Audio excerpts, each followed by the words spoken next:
बिस्मिल्लाहिर्रहमानिर्रहीम, अस्सलामुअलैकुम, सुबह बखैर and welcome to Suno Pakistan. मैं हूँ उज़ैर मलिक और प्रोग्राम में मेरा साथ देती हैं नजफ राजा। उम्मीद है आप खैर खैरियत से होंगे और अपनी लाइफ को भरपूर एंजॉय कर रहे होंगे। प्रोग्राम के आगाज में एक इंटरेस्टिंग रिसर्च आपके साथ शेयर करते हैं। ब्रिटिश मेडिकल जर्नल में जो मेंटल हेल्थ की एक पब्लिश हुई है रिसर्च, उसमें बताया गया है कि सुबह जल्दी उठने और रात देर तक जागने के असरात के बारे में हैरानकुन इंकशाफात किए गए हैं।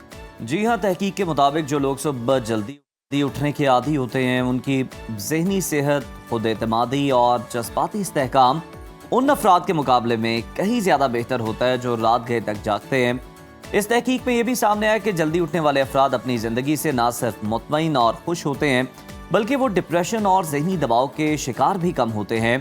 तहकीक में यह भी बताया गया कि सुबह जल्द उठने वाले अफराद दिन में ज़्यादा मुतहर्रिक होते हैं और उनके जिस्म में चर्बी पिघलाने का अमल भी ज़्यादा मौसर होता है, जिसकी वजह से वो ज़्यादा सेहतमंद और फिट रहते हैं। इसके साथ साथ आपको बताते हैं, इसके बरअक्स वो अफराद जो रात देर तक जागने के आदी होते हैं उनकी जहनी सेहत ज़्यादा मुतासिर होती है और उनमें चिड़चिड़ापन भी पाया जाता है। इसके अलावा रात देर तक जागने वाले अफराद में अमराज़े कल्ब और ज़ियाबीतस का ख़तरा भी ज़्यादा पाया जाता है क्योंकि उनके जिस्म में चर्बी घुलने की जो सलाहियत है कहीं ना कहीं कमज़ोर हो जाती है।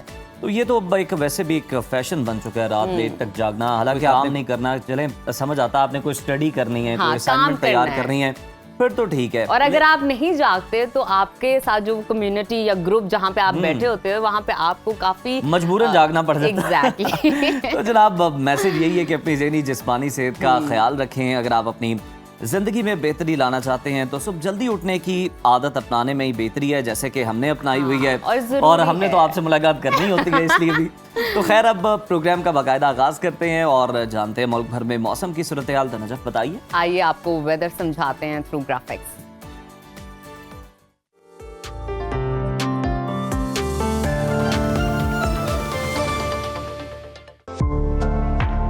मुल्क के बालाई इलाकों में बारिश और बर्फबारी का सिलसिला जारी है और सर्दी की शदीद लहर बरकरार है। तहां पंजाब और सिंध के बेशतर इलाकों में आइंदा 3 रोज में हल्की बारिश और बूंदाबांदी का इम्कान है।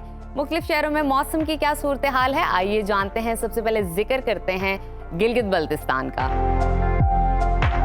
जहां बेशतर इलाके शदीद सर्दी की लपेट में है। गिलगित में दर्जा हरारत कम से कम 0 और ज्यादा से ज्यादा 19 डिग्री रहने का इम्कान है। स्कर्दू की तरफ चलते हैं। स्कर्दू में कम से कम टेम्परेचर -1 और ज्यादा से ज्यादा 10 डिग्री रहने की तवक्को है।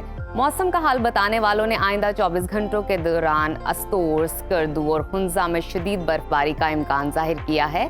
और अब रुख करते हैं आज़ाद कश्मीर की तरफ। आपको बताते हैं जहां सर्दी की लहर बरकरार है।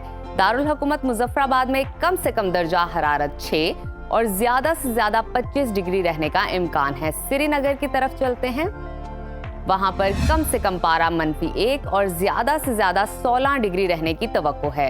महकमा मौसमियात के मुताबिक आइंदा 24 घंटों के दौरान आज़ाद कश्मीर में बारिश और बर्फबारी मुतवक्के है। और अब आगे चलते हैं, आपके साथ शेयर करते हैं खैबर पख्तूनख्वा का मौसम, जहां बेशतर अजला में बादल छाए रहेंगे। दारुल हुकूमत पेशावर में दर्जा हरारत कम से कम 7 और ज्यादा से ज्यादा 25 डिग्री रहने का इम्कान है। सवात की तरफ चलते हैं, जिसको पाकिस्तान का स्विट्जरलैंड कहा जाता है। वहां पर कम से कम टेम्परेचर 1 और ज्यादा से ज्यादा 14 डिग्री रहने की तवक्को है। महकमा मौसमियात ने आइंदा 24 घंटों के दौरान पेशावर, मानसहरा, एबटाबाद, चित्राल, दीर, सवात, शांगला समेत दीगर इलाकों में बारिश और पहाड़ों पर बर्फबारी का इम्कान जाहिर किया है। और अब कुछ जिक्र कर लेते हैं सुबह पंजाब के मौसम का, जहां ज्यादातर अजला में मौसम खुश्क रहेगा। सूबाई दारुल हुकूमत लाहौर का दर्जा हरारत कम से कम 12 और ज्यादा से ज्यादा 28 डिग्री रहने का इम्कान है। शहर बेमिसाल इस्लामाबाद की तरफ रुख करते हैं, वहां पर कम से कम पारा 5 और ज्यादा से ज्यादा 26 डिग्री रहने की तवक्को है। मुल्तान की बात करते हैं, वहां पर कम से कम टेम्परेचर 12 और ज्यादा से ज्यादा 28 डिग्री रहने का इम्कान है। महकमा मौसमियात ने आइंदा 24 घंटों के दौरान इस्लामाबाद, रावलपिंडी, लाहौर, गुजरांवाला, फैसलाबाद, साहिवाल, मुल्तान, डीजी खान समेत दीगर इलाकों में बारिश की पेशगोई की है, जबकि मरी और गिलियात में बर्फबारी मुतवक्के है। और अब रुख करते हैं सुबह बलूचिस्तान के मौसम की तरफ, जहां ज्यादातर अजला में सूरज और बादलों के दरमियान आंख मचोली का सिलसिला जारी है। कोयटा का दर्जा हरारत कम से कम 2 और ज्यादा से ज्यादा 20 डिग्री रहने का इम्कान है। महकमा मौसमियात ने आइंदा 24 घंटों के दौरान कोयटा, ज़ियारत, कल्लात, बारखान, पशीन समेत दीगर इलाकों में बारिश और पहाड़ों पर बर्फबारी का इम्कान जाहिर किया है। और आखिर में हमेशा की तरह जिक्र करते हैं सुबह सिंध के मौसम का, जहां अक्सर अजला में मौसम सर्द और मतला जुज़वी अबर आलूद रहेगा। कराची में दर्जा हरारत कम से कम 19 और ज्यादा से ज्यादा 33 डिग्री रहने का इम्कान है। हैदराबाद की तरफ रुख करते हैं, वहां पर कम से कम दर्जा हरारत 19 और ज्यादा से ज्यादा 34 डिग्री रहने की तवक्को है। महकमा मौसमियात के मुताबिक आइंदा 24 घंटों के दौरान सिंध के ज्यादातर इलाकों में मौसम खुश्क रहने का इम्कान है।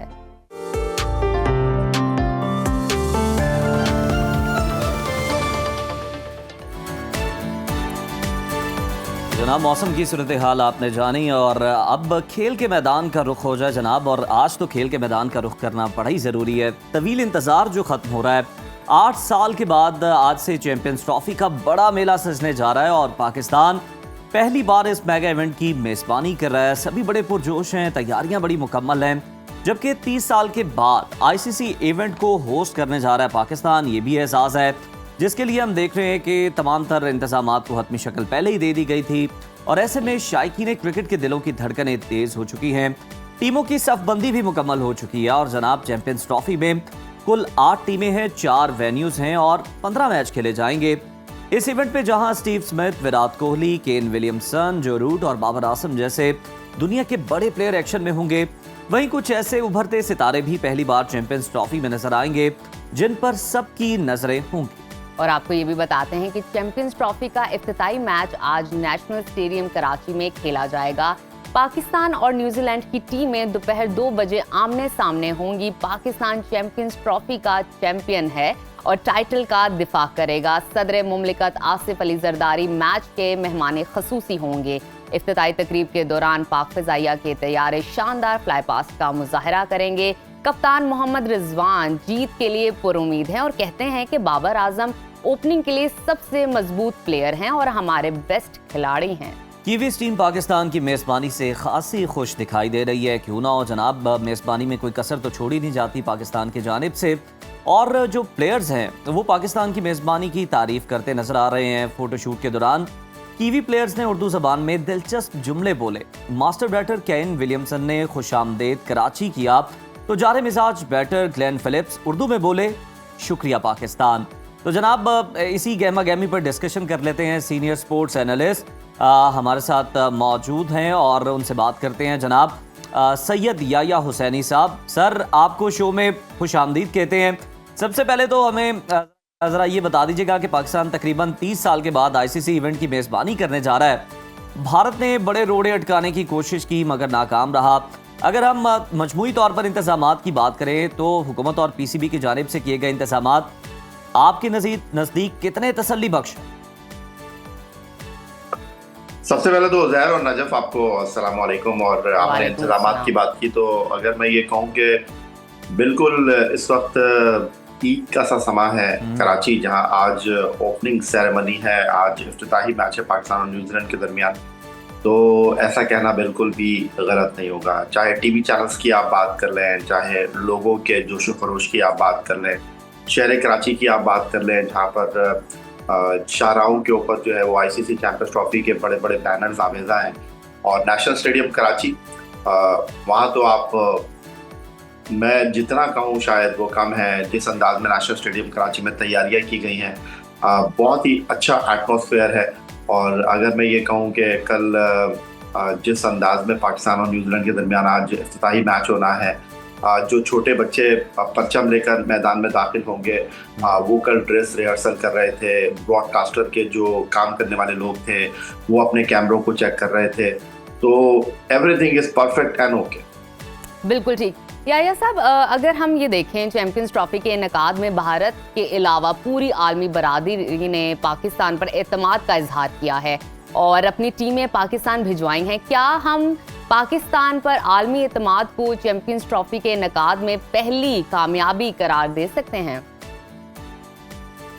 जी नजफ, बिल्कुल आपने ठीक कहा और अफसोस की बात है कि इतना शानदार टूर्नामेंट और 3 दहाइयों के बाद पाकिस्तान चैंपियंस ट्रॉफी को होस्ट करने जा रहा है। जी, काश के भारत ऐसी हठधर्मी का मुजाहरा ना करता, खेल को सियासत से अलग रखता बिल्कुल। और एक अच्छे पड़ोसी होने का हक अदा करता, अपनी टीम को पाकिस्तान भेजता, तो इस मेजबानी का लुत्फ और चैंपियंस ट्रॉफी का जो मान था वो बढ़ सकता था।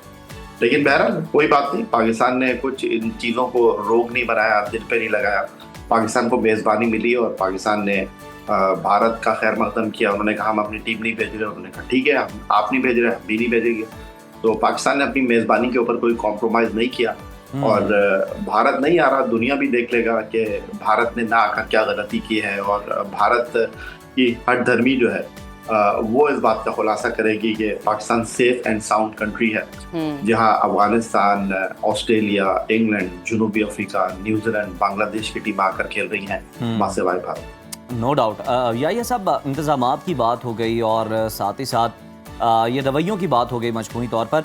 अब जरा कुछ कारकर्दगी की बात कर लेते हैं। तो आज के अगर हम मैच को देखें तो पाकिस्तान और न्यूजीलैंड के दरमियान इफ्तिताही मैच खेला जाएगा।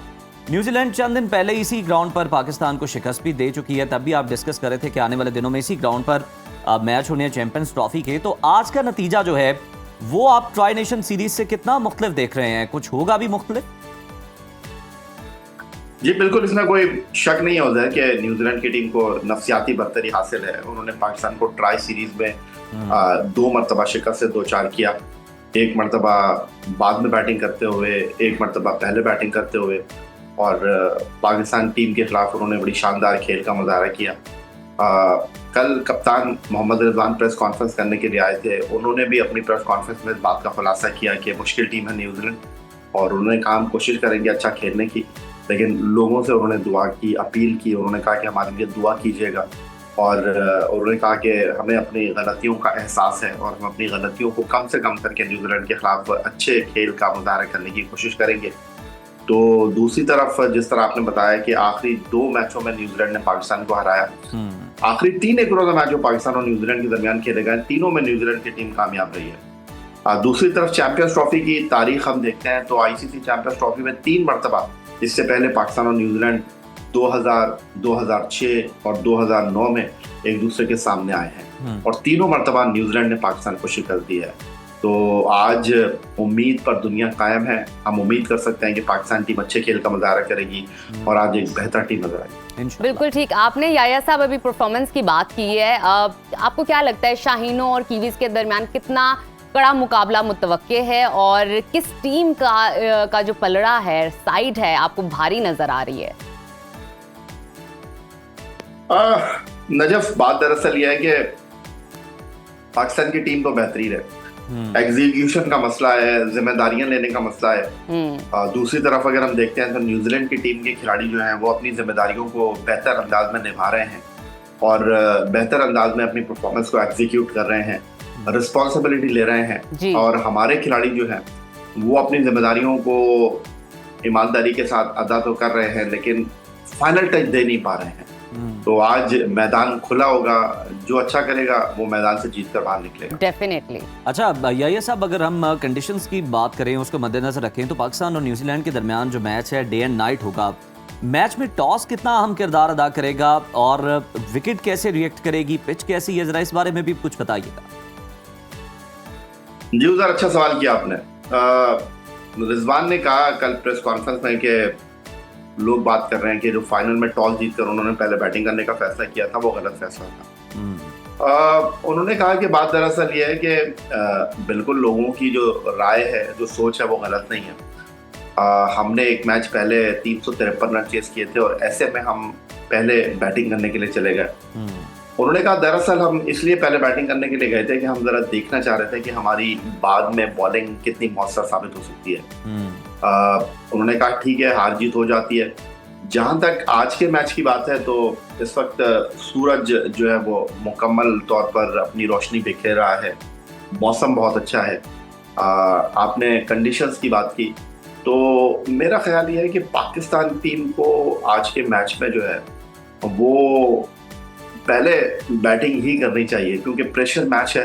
अच्छा। और पाकिस्तान की टीम को बॉलिंग पर ज़्यादा इन्हिसार करना चाहिए।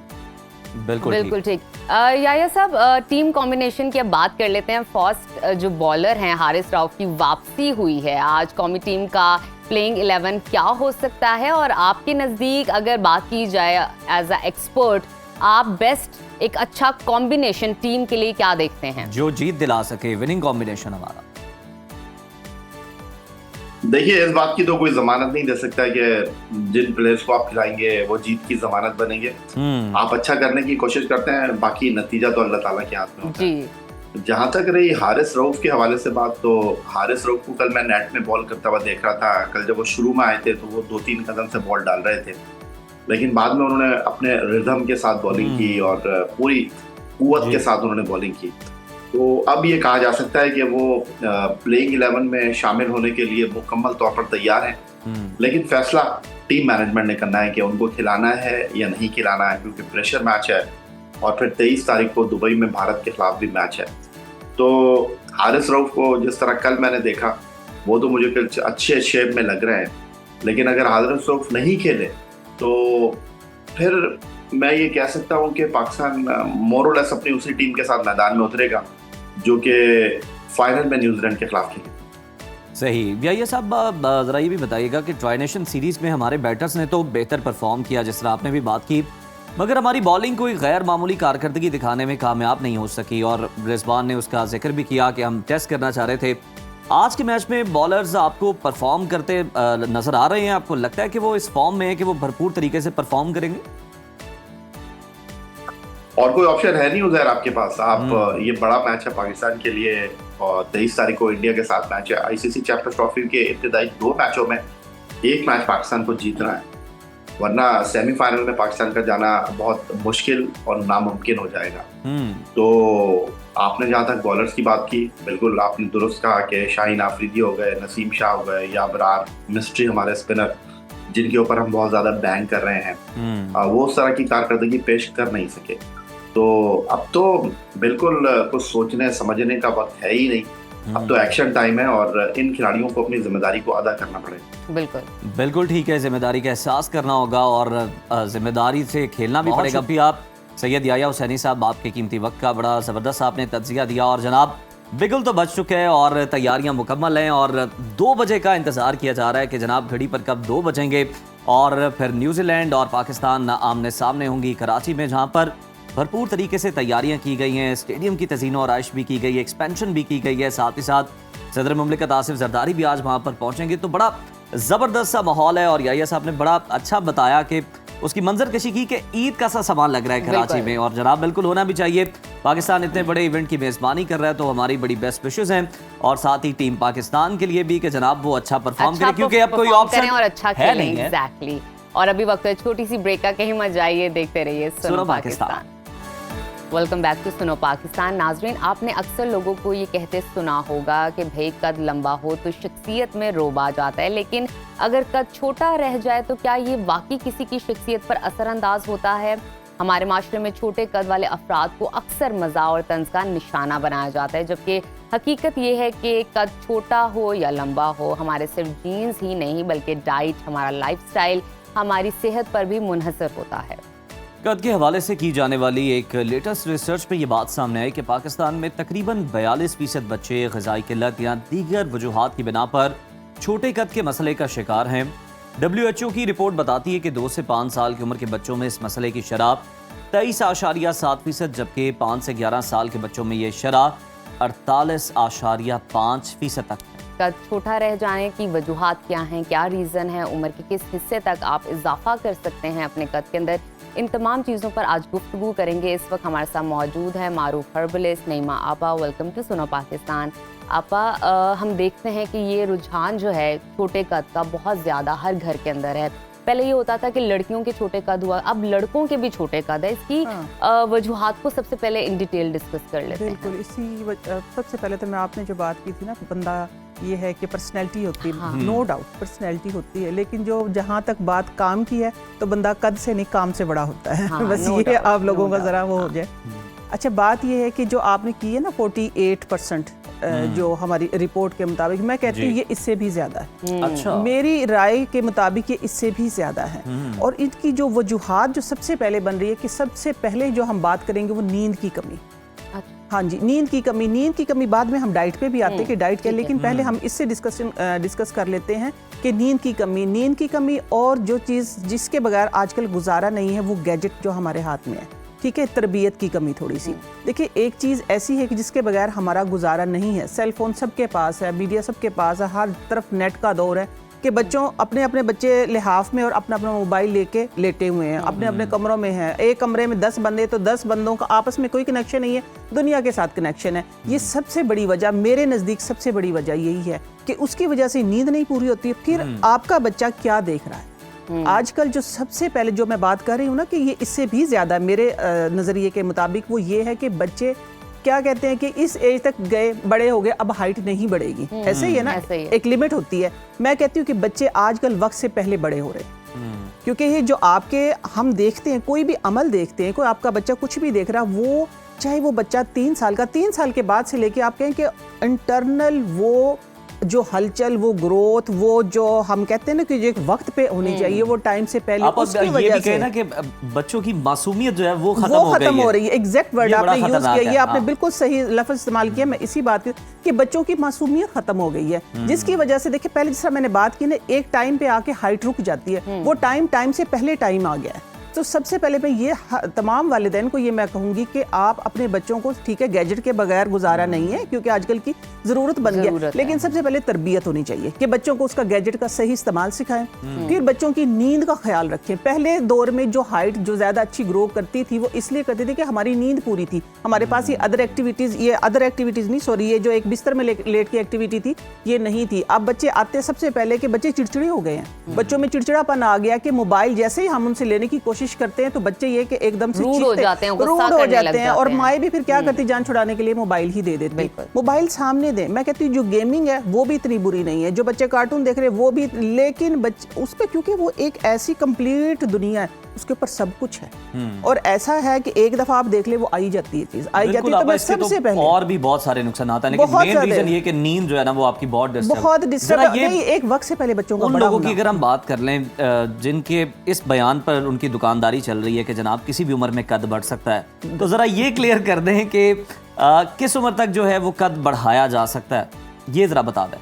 कद देखें, जो मेल है ना, मेल का आप कह सकते हैं कि 22 तक हाइट। देखें, डॉक्टर कहते हैं कि कुछ ऐसे भी कहते हैं कि हर उम्र में बढ़ाया जा सकता है, ठीक है, दवाइयाँ मिल रही हैं बहुत से, लेकिन कुछ ऐसे जो समझदार जो डॉक्टर्स हैं वो ये कहते हैं कि नहीं, 20 और 22 के दरमियान किसी का शाज़ो नादिर होता है कि हाइट ग्रो कर जाती, चाहे वो मेल है चाहे फीमेल है, लेकिन फीमेल की मैं कहती हूँ 23 तक भी ग्रो करती है। अच्छा, जी, फीमेल की 23 तक भी ग्रो करती है, चाहे वो उम्र में किसी उम्र में भी उनका साइकिल सिस्टम जो है वो स्टार्ट हो जाए, लेकिन 23 तक ग्रो करती। जहाँ तक मेल की बात है, हड्डियाँ चौड़ी होना शुरू हो जाती। जब हड्डियाँ चौड़ी होना शुरू हो जाती, वो जो ज़्यादा देखा गया, जो सर्वे के मुताबिक, जो मेरी अपने नज़रिए के मुताबिक, वो 22 तक है। 22 तक आपकी हाइट जो है वो ग्रो कर सकती है, ठीक है, हाँ जी। लेकिन कहीं ऐसा भी देखा गया 10% के 22 के बाद भी होता है। अच्छा, आप रेमेडीज पर आ जाते हैं, क्या हमारे लिए लेकर आई हैं जिससे हम अपने कद में इजाफा कर सकते हैं, खवातीन भी, मर्द हजरात भी, सब बच्चे अपने बच्चों से स्टार्ट करें, ठीक है, क्योंकि आजकल के बच्चों, जिस तरह पहले मैंने जो डिस्कशन की है, उसके अलावा मैं सिर्फ आज 2 ही चीजें लेके आई कि जो हर बंदा अफोर्ड कर सकता है, और इसके अंदर कैल्शियम। देखिए,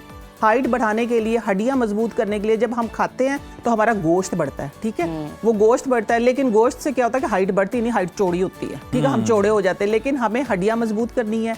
अपनी हड्डियां मजबूत करने के लिए हमें कैल्शियम की जरूरत होती है। तो ये जो बांस है, बांस के अंदर बांस की जड़ है, ठीक है, ये बांस की जड़ है, मैं आप लोगों को दिखा देती हूँ। मुरब्बा भी होता है ना, ये बांस का मुरब्बा भी, जी, ये बांस का मुरब्बा भी लेके आई हूँ मैं। ये देखिए, ये बांस का मुरब्बा है, ठीक है, ये सिर्फ आप लोगों ने 1 ग्राम तक बस अच्छा, काफी होता बहुत है। ज्यादा हाँ, नहीं इसको। हाँ जी, बहुत ज्यादा नहीं, तो थोड़ा सा गर्म, इसकी तासीर गर्म अच्छा, होती है। हाँ ठीक जी, है। वॉश करके इसको खाएं और ठीक 22 है। साल तक के बच्चों को आप खिला सकते हैं और हाइट बढ़ती है, ये हकीकत है। ठीक है, ठीक है। क्योंकि मैंने ये 22 साल के बच्चों को क्या खिलाना है वो खुद भी खा सकते हैं हाँ, वो अगर खुद भी खाना खा चाहें सकते हैं, तो। हाँ खुद भी खा टेस्ट सकते हैं, डेवलप हाँ कर लें तो टेस्ट अपना। डेवलप कर लें तो। देखिए इसके अंदर जो है सबसे ज़्यादा जो बांस की जो खासियत है बांस के पौधे की, वो ये है कि वो तेज़ी से ग्रो करता है।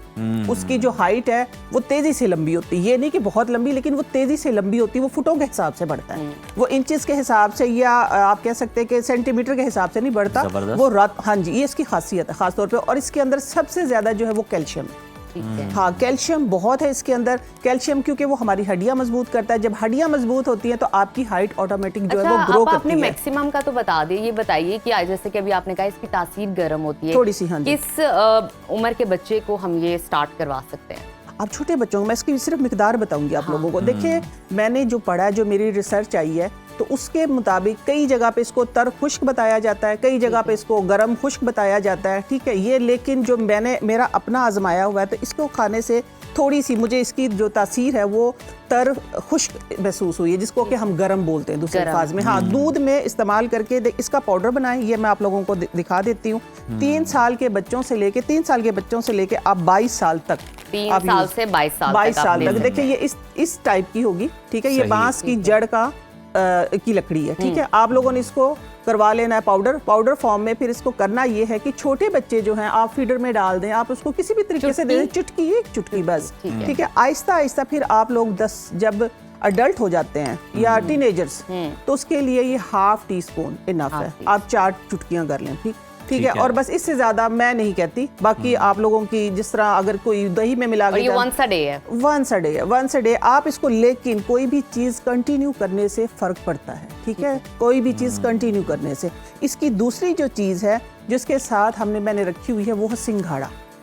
हाँ, सिंघाड़े में बहुत ज्यादा कैल्शियम है। ये आपको लग रहा है ड्राई हुआ ये है, ड्राई फॉर्म में। ड्राई देखिए फॉर्म अभी में। जिस तरह वक्त टाइम गुजरा है तो उसके अंदर ताज़ा सिंघाड़े थे। ठीक है, हाँ, तो आप लोग वो एज ए फ्रूट खाएं और इसको भी, इसका भी पाउडर, 2 चीज़ों का पाउडर इनफ है। बस इसके अलावा आप चाहे तो जितना मर्जी इसके अंदर शामिल कर लें। ठीक है, लेकिन मैं कहती हूँ कि ये 2 चीज़ें हैं, ये हाइट ग्रो में आप क्या कहते हैं दूसरे लफ्ज़ में अमृत का काम करती है। अच्छा। ये अमृत का काम करती है, इनसे बढ़कर मुझे कुछ नहीं। हाँ, दूसरी एक चीज़ मैं बता दूं, अगर कोई देखें गोश्त, डाइट अच्छी रखें बच्चों की। ठीक है, साबूदाने की खीर हाइट ग्रो में बहुत अच्छी है क्योंकि उसके अंदर भी कैल्शियम। हाँ जी, साबूदाने की खीर बहुत अच्छी है बच्चों के लिए भी, और जो भी अपना कद बढ़ाना चाहते हैं 22 साल से पहले तो रोजाना 1 कप जो है 1 कप हाइट ग्रो। तो दूसरा दूध कैल्शियम है दूध के अंदर। हाँ। दूध खालिश है तो दूध जरूर इस्तेमाल करवाएं। तो कैल्शियम वाली ग़िज़ाएं जो हैं कैल्शियम वो ज़्यादा कद बढ़ाने में बहुत एक्चुअली कैल्शियम वाली ग़िज़ाएं। ठीक फिर है। दूसरी चीज जो है एक मुशाहिदे में जो आई है, जो बोंगे होती है ना बड़े के जानवर की, जी, हाँ, जी। बोंगे जिसको बोलते हैं। हाँ। ठीक है ना, जो नलियां की होता है, जी, जी। उसका सूप मैं कहती हूँ कि अच्छा। वो मेरे अपने तजर्बे में मैंने देखा, अपनी आंखों से देखा है कि वो हैं लेडी, वो हर हफ्ते, चाहे जो गर्मी है सर्दी, कहती मेरे बच्चों को आदत पड़ गई है कि उसने टाइम से पहले भांप लिया था कि बच्चों की बाप की अब हाइट आपने कम थी। नुस्खे तो बता दिए हैं, मैं कहता हूँ भूख भी लगवा दी है, बोंग की भी याद दिला दी है, पाँव की पाए खाने की भी याद दिला दी है। अब लाहौरी किस तरह रेजिस्ट कर सकते हैं? तो मेरा तो अब कंटिन्यू करना मुश्किल है नजर। बिल्कुल ऐसा ही है। थैंक यू सो मच, बहुत शुक्रिया आपका। आपने इतनी अच्छी रेमेडीज बताई, क्योंकि ये जो मसला है ना आजकल हर घर में हम बहुत, देख हाँ सकते जी। हैं कि कद के हवाले और से, आप बच्चों नजफ के की हवाले ऑब्जर्वेशन से। देखें, उन्होंने कितना ऑब्जर्व किया कि अब बॉयज की भी हाइट जो है ना वो कम होना और शुरू हो गई। बॉयज की हाइट कम है और ये ज्यादा ट्रबलफुल बात है। ये बहुत ट्रबलफुल, हाँ। क्योंकि मैंने एक बात करती है लड़कियों की चल जाती, चल लड़कों जाती है, की नहीं चलती। बॉयज की लड़कों नहीं की है नहीं चलती। ऐसे ही एग्जैक्टली, वो तो बोने बोने लगते हैं। बहुत शुक्रिया आपका। मेरा ख्याल है Thank you. अब हम एक और खबर की तरफ चलते हैं, खबर शामिल करते हैं जो जनाब। अच्छी खबर नहीं है, अच्छी खबर नहीं है अफसोसनाक है। बिल्कुल, और रोंगटे खड़े कर देने वाली बड़ी खौफनाक सी भी है। कनाडा के शहर टोरंटो से जनाब जहां पेटरसन एयरपोर्ट पर मुसाफिर तैयारे की लैंडिंग के दौरान उलटने की वीडियो सामने आ गई। इंटरनेट पर इस हादसे की वीडियो में देखा जा सकता है कि जनाब रनवे पर बर्फ पड़ी हुई है और तैयारा जैसे ही रनवे को छूता है तो उसमें आग लग जाती है, उसमें आग भड़क जाती है। गैर मुल्की मीडिया के मुताबिक पीर को मिनियापोलिस से टोरंटो जाने वाला तैयारा पियर्सन इंटरनेशनल एयरपोर्ट पर हंगामी लैंडिंग के दौरान उल्ट गया, जिसमें जो 80 अफराद थे, मुसाफिर थे, सवार थे, और लैंडिंग के दौरान जहाज उल्टने की वजह से एक बच्चा समेत तकरीबन 15 अफराद जख्मी और आप हुए। ये देख भी सकते हैं कि किस तरह से ये बर्फ पे मुकम्मल तौर पे उल्टा हुआ है तैयारा, और इस सफेद बर्फ पे काले धुएं के बादल छाए हुए हैं दूर दूर तक और बड़ा मीडिया खौफनाक मंजर है। के कैमरे ने ये चीज मनाजिर को कैमरे में महफूज किया जिसकी वजह से हम तक ये मिली है, लेकिन उस टाइम पे क्या सिचुएशन होगी उन लोगों की जो अंदर बैठे हुए थे, जख्मी और वैसे तो बच्चे। तैयारे हादसे हमने जितने भी देखे बहुत हैं ज्यादा उसमें हो तो गए कोई नहीं बचता, लेकिन ये जो ऐसा तैयारा हादसा है कि खुशकिस्मती से इसमें लोग महफूज भी रहे हैं। 2 जख्मी ऐसे हैं जिनकी हालत नाजुक बताई जा रही है, लेकिन उनका भी ख्याल रखा जा रहा है, उन्हें भी जो मेडिकल एड है वो दी जा रही है और उनके बारे में कहा जा सकता है कि वो रिकवर कर जाएंगे। लेकिन वेदर डे बाय डे बदल रही है, मौसमी हालात हमारे चेंज हो रहे हैं, इसकी वजह से इस तरह के हादसे जो हैं ज्यादा होते जा रहे हैं। तो नाज़रीन, ये बहुत ही अफसोसनाक खबर है और अभी लेते हैं छोटी सी ब्रेक, हिम्मत जाइए, देखते रहिए सुनो Pakistan. Welcome back to Suno Pakistan. Programme में अब रुख करते हैं शहर कायद का, जहां हालिया दिनों में डंपर्स और हैवी ट्रैफिक की वजह से हादसात में नुमाया इजाफा देखने में आया है। रवां साल में अब तक 115 अफराद मुख्तलिफ ट्रैफिक हादसात में जान की बाजी हार गए, जिनमें 32 खवातीन और बच्चे भी शामिल हैं। गुज़श्ता रोज हुकूमत सिंध ने इन हादसात की रोकथाम के लिए सियासी जमातों और ट्रांसपोर्टर्स की कॉन्फ्रेंस तलब की, जिसमें तमाम स्टेक होल्डर्स ने इन हादसात को सियासी या लसानी रंग ना देने पर इत्तेफाक किया। इस कॉन्फ्रेंस में मजीद कौन कौन से अहम फैसले किए गए ये जान लेते हैं कराची से हमारे कॉरेस्पॉन्डेंट शामिर खान से। Shamir, welcome to Suno Pakistan. हमें ये बताइए कि सिंध हुकूमत की जानिब से बुलाई गई कॉन्फ्रेंस में किन अहम फैसलों पर इत्तेफाक हुआ और इन फैसलों पर अमल दरामद यकीनी बनाने के लिए क्या तय पाया? जी बिल्कुल, गुज़िश्ता रोज़ वज़ीर आला सिंध की जानिब से एक कॉन्फ्रेंस का जो है वो ऐलान किया गया था, मुनक़्क़िद की गई थी उनकी जानिब से, और उसमें तमाम कराची के जो स्टेक होल्डर्स थे उनको वहाँ पे मदऊ किया गया था। ताहम तमाम सियासी जमातें वहाँ पे मौजूद थी, ट्रांसपोर्टर्स के जो नुमाइंदे थे, ट्रांसपोर्टर्स तंजीम के, वो भी वहाँ पे मौजूद थे। लेकिन हम ये देख रहे हैं कि इस कॉन्फ्रेंस के कोई खातिर खा नताइज सामने नहीं आए। इस कॉन्फ्रेंस में जहाँ एमक्यूएम पाकिस्तान के नुमाइंदे फारूक सत्तार शरीक थे, वो अपने जो है वो तशवीश का इज़हार करते रहे, हुकूमत की गैर संजीदगी पे जो है वो तशवीश का इज़हार करते रहे। साथ साथ मुतालबा ये करते रहे कि हुकूमत जो है वो वाज़ेह प्लान जारी करे जिसके ज़रिए ये बावर कराया जाए कि जो शहरी हैं कराची के, उनके जान व माल को तहफ़्फ़ुज़ फराहम किया जाएगा। जो टैंकर्स हैं, जो डंपर्स हैं, जो हैवी ट्रैफिक है, उसकी सड़कों पे मौजूदगी, और अगर किसी के साथ जो है नाइंसाफ़ी होती है या फिर कोई हादसा पेश आता है तो उस पर कानूनी कार्रवाई की जाएगी, वो तमाम तर वाज़ेह प्लान जो है हुकूमत जो है जारी करे। ताहम हुकूमत की जानिब से जो नुमाइंदगी कर रहे थे वो शर्जील इनाम मेमन थे, सीनियर वज़ीर, और उनका यही कहना था कि किसी किस्म की जो अमन ख़राब करने की इजाज़त जो है वो शहर में किसी को नहीं दी जाएगी। जो हादसात हो रहे हैं उनकी रोकथाम के लिए इक़दाम किए जा रहे हैं, जो हैवी ट्रैफिक है। शामिर, हमें इस हवाले से भी आगाह कीजिए, क्या ट्रांसपोर्टर्स और सियासी जमातों ने हादसात की रोकथाम के लिए किसी मुश्तरका हिकमत अमली पर इत्तफाक किया है? इसकी तफसीलात से आगाह कीजिए।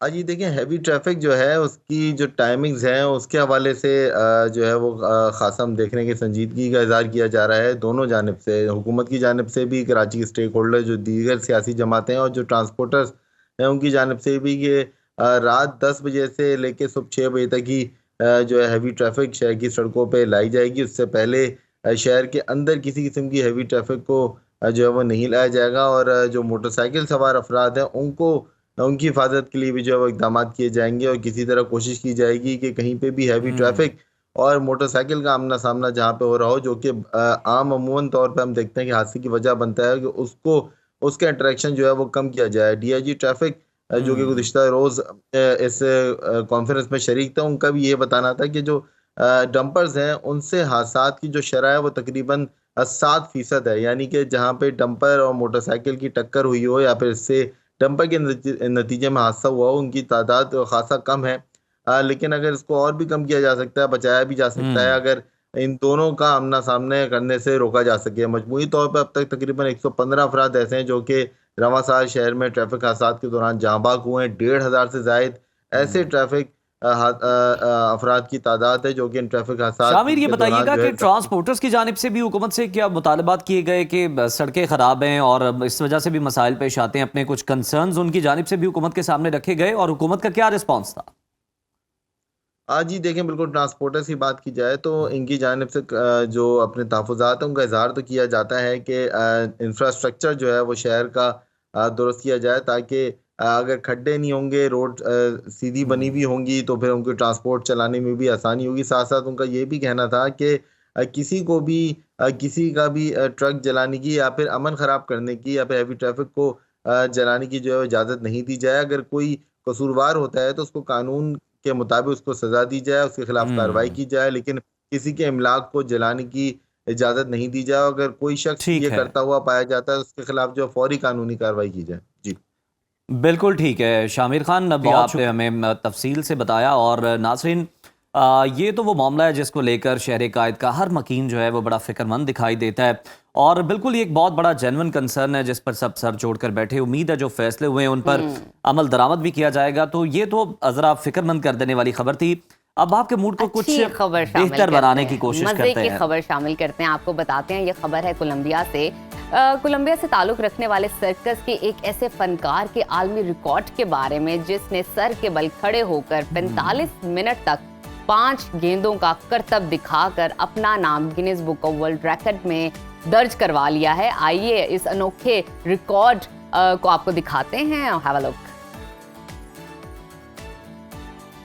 क्या बात है, जबरदस्त। मैं कहती हूँ कितनी डेडिकेशन, कितनी मेहनत, कितना स्ट्रगल, कितनी प्रैक्टिस की जरूरत है उज़ैर इस मतलब काम के हम लिए। तो ये देख रहे हैं ना कि जनाब ये वो वीडियो है, ये उसका क्लिप है जिसने रिकॉर्ड कायम किया, Guinness book of world record में नाम दर्ज करवाया। लेकिन इसके पीछे कितनी मेहनत है और कितने सालों की मेहनत है ये देखना मतलब जरूरी है। पॉसिबल और मैं तो ये सोच रहा हूँ कि इस तरह से मतलब सर के बल खड़े होना खुद में एक बहुत बड़ा आर्ट है। और मेरा ख्याल है ये वो वीडियोस हैं जिसमें अब आप देख सकते हैं कि जनाब ये गालिबन प्रैक्टिस के दौरान की वीडियोस आपकी हैं। दुनिया घूम जाती है अगर आप वैसे थोड़ी देर के लिए हालात बदल उल्टे जाते हो हैं, मंजर बदल जाते हैं। जज्बात बदल जाते हैं। तो ये तो बड़ा ही अनोखा काम अच्छा, है। और मैंने देखा definitely 2 से 3 गेंदों का, बॉटल्स का मैंने 5 देखा, लेकिन ये 5 का ये मुनफरिद रिकॉर्ड। 5 का सर्कल। और इन्होंने डेफिनेटली बहुत मेहनत की होगी, बहुत काम किया होता है। और ये जो पैशनेट लोग ही ऐसा काम कर पाते हैं, जो यूनिक सलाहियतों के मालिक होते हैं। तो नाज़रीन, इसी अच्छी और अनोखी खबर के साथ लेते हैं छोटी सी ब्रेक। कहीं मत जाइए, देखते रहिए सुनो Pakistan. Welcome back to Suno Pakistan. नाजरीन, एक अच्छी खबर शामिल करते हैं प्रोग्राम में। लाहौर में तवील अरसे से जारी जो है गैंग वॉर का एक बड़ा ख़तरा टल गया है। और वो ख़तरा ये था कि तीफी बट और टीपू ट्रकावाला के ख़ानदान के दरमियान कई दहाइयों से जारी दरीना दुश्मनी बिलाखिर ख़त्म हो गई है और दोनों ख़ानदानों के दरमियान सुलह का मुआहदा तय पाया है, जिससे शहर में अमन व अमान की बहाली की उम्मीद पैदा हुई है। बिल्कुल। और ये दुश्मनी एक तवील अरसे से जारी थी जिसमें मुतादिद अफराद की जानें ज़ाया हुई और शहर में खौफ व हरास फैला रहा। ताहम हालिया सुलह के बाद दोनों ख़ानदानों ने माजी की तलखियों को भुलाकर अमन की राह को अपनाने का फैसला किया, जो कि एक बड़ा खुशाइंद इक़दाम है और इस पर अमल दरामद भी होना चाहिए और ये इसी तरह से आगे चलना चाहिए। इस हवाले से हमारे नुमाइंदे मिर्ज़ा रमज़ान बेग शहर लाहौर की इस तारीख़ी सुलह के बारे में तफसील से आगाह करेंगे। गैंगवार का जो खतरा था वो टल गया है और बड़ा अच्छा एक सालसी का रोल किरदार अदा किया गया, जिसमें 2 ख़ानदानों में सुलह हो गई है। इस हवाले से इसरार भट्ट साहब हमारे साथ मौजूद हैं, उनसे बात करते हैं। अच्छा इसरार भट्ट साहब, ये बड़ा अच्छा काम हुआ है कि सुलह हो गई है 2 ख़ानदानों में, क्या किरदार अदा किया गया, कब से ये एक्सरसाइज हो रही थी? जी बिस्मिल्लाहिर्रहमानिर्रहीम। सबसे पहले मैं आपका शुक्रिया अदा करता हूँ। और जो आपने सवाल किया गैंगवार का ख़तरा, ये मैं समझता हूँ कि ऐसा कोई इशू नहीं था लाहौर में। कुछ हमारे भाई जो सोशल मीडिया पे उन्होंने ऐसे ये तूफ़ान एक बर्पा किया हुआ था लाहौर में, और लाहौर के अलावा पूरे पाकिस्तान में दुश्मनियाँ तो ज़ाती हैं, मगर इसको गैंगवार का नाम जो देना मेरा ख्याल ये मुनासिब नहीं था। एक ज़ाती दुश्मनी दोनों ख़ानदानों की थी, तीफी भट्ट साहब की और टीपू ट्रकावाला ख़ानदान की। तो रही बात जो जहाँ तक ये सुलह की जो बात आपने की है, तो मैं ये बात क्लियर कर दूँ कि इसमें मेरा भाई जो कैसर सुहेल भट्ट था वो या हमारे ख़ानदान की डायरेक्ट आज तक तीफी भट्ट साहब के ख़ानदान से बिल्कुल कोई दुश्मनी नहीं थी, ना कोई लड़ाई थी, ना कोई गैंगवार थी, सिर्फ गलत फहमियाँ थी। क्योंकि कैसर सुहेल भट्ट का बलाज के साथ भाई जैसा तल्लक, प्यार, उठना बैठना, इसमें कोई शक नहीं कि उनका आपस में बहुत ज़्यादा, बहुत गहरा ताल्लुक़ था। तो बलाज के कत्ल होने के बाद जो उनका आपस में तल्लक था, उसका रंज था, उसका गुस्सा कह लें था या दुख था, तो वो कैसर भट्ट ने सोशल मीडिया पे उसके हक़ में आवाज़ उठाई, जो कि अब हमने सब ने बड़ों में बैठ के इस बात को, चूँकि हम 5-6 माह से इस कोशिश में थे कि इन दोनों ख़ानदानों की हम आपस में सुलह करवाएं, मगर किसी बात से अभी तक हमें उसमें कामयाबी हासिल ना हो सकी। तो जो गलत फहमियाँ कैसर भट्ट और तीफ़ी भट्ट साहब के दरमियान थी, उसको हमारा बड़े भाई शफ़क़त और बग्गा भट्ट, सुहेल शौकत भट्ट जो मेरा छोटा भाई है, सूबाई वज़ीर भी है, और उसमें साबी भट्ट, मुअज़्ज़म भट्ट, मेरे समेत हम सब ने फिर बैठ के इन गलत फहमियों को दूर किया तीफ़ी भट्ट साहब की, और उनको इस बात पे क्लियर किया। सुहेल शौकत भट्ट साहब, जवेद भट्ट साहब जो उनके बहनोई कत्ल हुए थे, उनके घर गए सुहेल भट्ट और उनको इस बात की तसल्ली दी कि इस कत्ल के साथ कैसर सुहेल भट्ट का कोई तल्लक नहीं। बड़ा ही बेहतरीन इकदाम है और बड़ा अच्छा इनिशिएटिव है जिन्होंने भी लिया मुसालत कराने में, सुलह करवाने में, और यकीनन शहर में अमन अमान की सूरत हाल भी बेहतर होगी। और जो हम सुनते थे कत्लो गारत गरी होती थी दोनों ग्रुप्स के दरमियान, अब ये नहीं होंगी, गलत फहमियों को दूर कर दिया गया है। और ये जो अब सुलह सफाई हुई है, ये जो मुसालत हुई है, हमारी उम्मीद यही है कि ये देर पा हो और इसमें दोबारा से इस तरह की कोई गलत फहमियाँ पैदा ना हो सके। खैर, प्रोग्राम के सिलसिले को आगे बढ़ाते हैं, बात कर लेते हैं जनाब मुल्क की सियासत की। तो हुकूमत मौशी इस्तेहकाम के बाद इक्तिसादी तरक्की की कोशिशों में मसरूफ़ है। सदर और वज़ीर आज़म समेत तकरीबन तमाम ही मौशी टीम कौमी और बैनुल अक़वामी सतह पर सरगर्म है और इसके समरात भी आने का सिलसिला जारी है। हम देख रहे हैं कि आलमी इदारों की जानिब से मौशी बेहतरी का एतराफ़ भी किया जा रहा है। IMF और वर्ल्ड बैंक ने हुकूमत की पॉलिसीज़ पर इत्मीनान का इजहार किया, जबकि गैलप सर्वे 2025 ने भी मुल्की मईशत की दुरुस्त समत में पेशरफ्त के वाज़े इशारे दिए और ये बताया कि पाकिस्तान का कारोबारी एतमाद पिछले 6 माह में 10% बढ़ा है।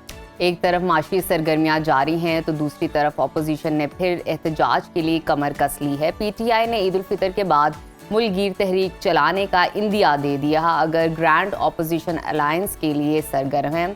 जमात इस्लामी ने भी माह रमज़ान के बाद बिजली की कीमतों के खिलाफ बड़ी तहरीक चलाने का ऐलान कर दिया और मौलाना फजलुर रहमान का रवैया भी हुकूमत के खिलाफ हर गुजरते दिन के साथ सख्त होता जा रहा है। इसके साथ साथ PTI के रहनुमा आपस में दस्तों गिरेबां हैं। फवाद चौधरी और शेर अफजल मरवत की जानिब से पार्टी की मौजूदा क़यादत पर संगीन इल्ज़ामात लगाए जा रहे हैं। फवाद चौधरी ने PTI क़यादत को ही कॉम्प्रोमाइज़ करार देकर उन पर पार्टी फंड्स खाने का इल्ज़ाम लगा दिया है और साथ ही तहरीक इंसाफ की पुरानी क़यादत को, जो कि गवर्नमेंट के वक्त उनके साथ थी, उसको इकट्ठा करने का फैसला किया है और बानी PTI की रिहाई के लिए रिलीज़ कमेटी बनाने के लिए उन्होंने अपने तय कोशिशें की हैं और राबते शुरू कर दिए हैं, ऐसा उनका बताना। इसी तमाम सूरत हाल पर बात करने के लिए इस वक्त हमारे साथ मौजूद हैं सीनियर तज्ज़ियाकार आमिर इलियास राना साहब। बहुत शुक्रिया आमिर साहब आपके वक्त का। आपसे जानना चाहूँगी, फवाद चौधरी ने PTI की पूरी क़यादत को कॉम्प्रोमाइज्ड करार दे दिया है। PTI की तमाम पुरानी क़यादत को इकट्ठा करने का फैसला भी किया है। बानी PTI की रिहाई के लिए रिलीज़ कमेटी बनाने के लिए राब्ते भी शुरू कर दिए हैं। फवाद चौधरी PTI से बेसिकली चाहते क्या हैं?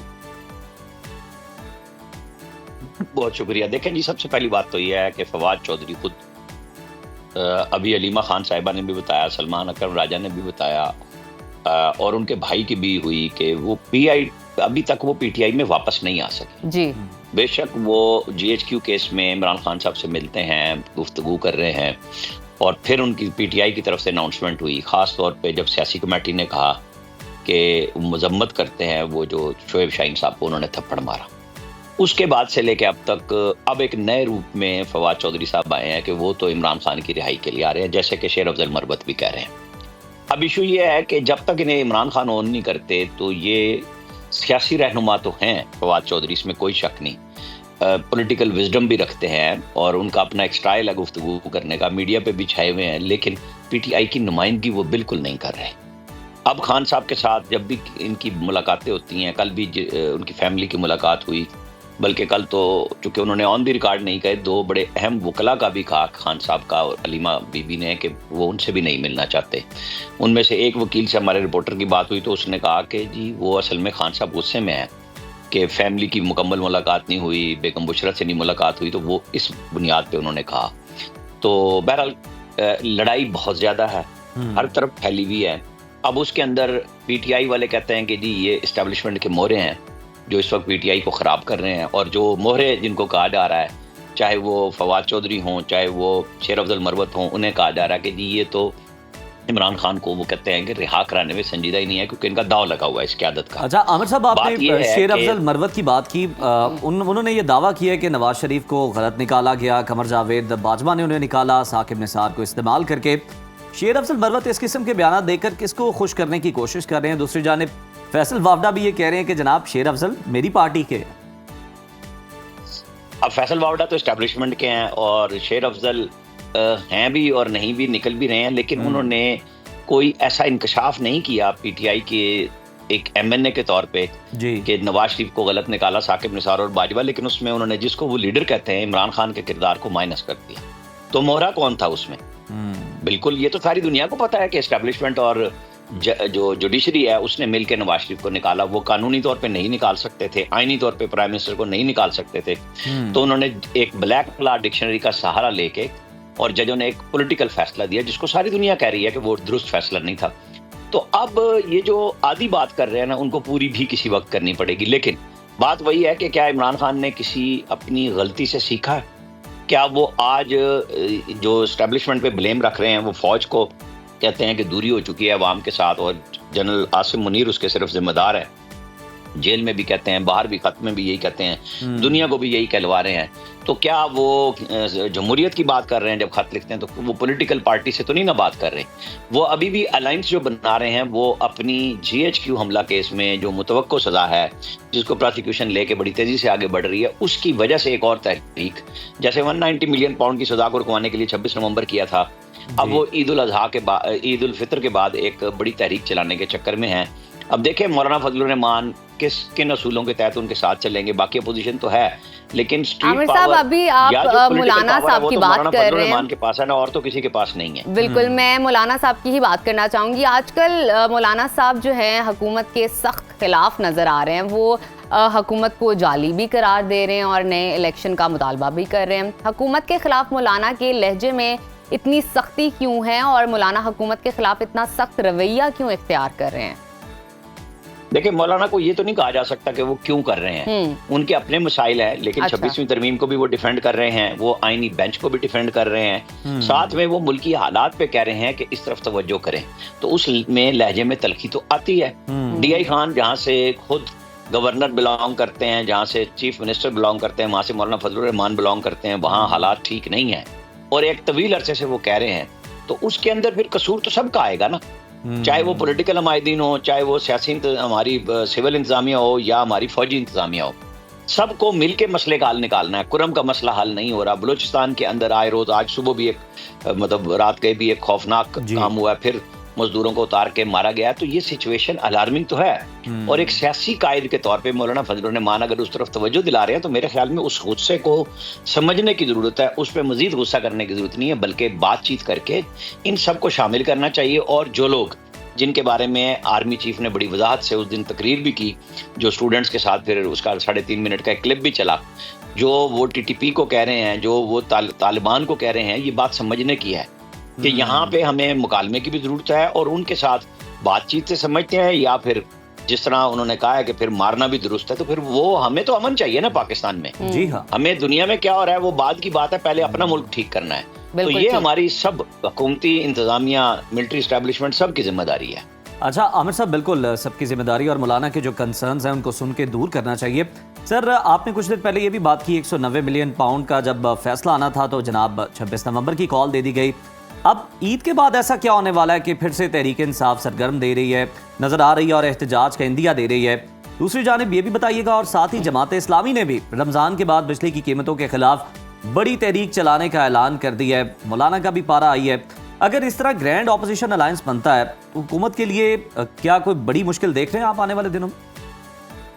पहली बात तो यह है कि मैं तो इस बात के हक में हूँ कि ग्रैंड अपोजिशन बननी चाहिए, ठीक है। उसका एजेंडा वाजे होना चाहिए और उसे हुकूमत पे दबाव डालना चाहिए और हुकूमत को उनकी बात सुननी चाहिए कि वो हमारी अपोजिशन है ना, पाकिस्तान के अपने लोगों की है, पाकिस्तान की अपनी पार्लियामेंट के लोगों की है, तो इसमें क्या मुदाहिका है कि वो अगर वो इकट्ठी हो जाए और वो कोई सॉलिड बात करें, बजाय कि आप मुल्की निज़ाम को मफलूज कराने की तरफ जाएं। एक बातचीत का रास्ता निकलेगा जब सारे लोग मौजूद होंगे। इमरान खान की तो बातचीत का मतवा नजर ये होता है कि गुफ्तगू करनी है तो फौज से करनी है, फैसला कराना है तो उनसे कराना है। तो जब मौलाना फजलुर रहमान, महमूद अचकज़ई, इवन जमात इस्लामी जो अभी तक दूर दूर तक इनके साथ नजर नहीं आ रही, हाफिज नईम साहब, और उनका इशू बिल्कुल अलग है बिजली वाला, तो वो भी इकट्ठे हों तो कोई फर्क नहीं पड़ता। अब आप आ जाए क्यों तहरीक चला रहे हैं जी। मेरी इतला के मुताबिक ईद और बकरा ईद के बीच में वह GHQ हमला केस फाइनल होने जा रहा है। और देखें रोजाना इमरान खान के जो खतूत 3 आ चुके हैं उसमें वो कहते हैं CCTV जो फराम नहीं कर रहे वही मुजरिम है। तो 13 USBs इस वक्त GHQ हमला केस में प्रोसिक्यूशन यानी इस्तगासा हुकूमत की तरफ से जमा कराई जा चुकी हुई हैं कोर्ट के अंदर बतौर गवाही, और वो 118 मुल्जिमान के खिलाफ 118 कापियां 300+ पेजेस पे। इन्होंने आज तक कभी एक दरखास्त दे के वो कॉपियां नहीं ली कि आप CCTV फुटेज देख लें। 25 गवाह भुगत चुके हैं। आई थिंक इतने ही तकरीबन मोर लेस ये रमजान शरीफ के अंदर अंदर मजीद गवाह भुगता देंगे, क्योंकि अब 26 तारीख को इसकी दोबारा पेशी है।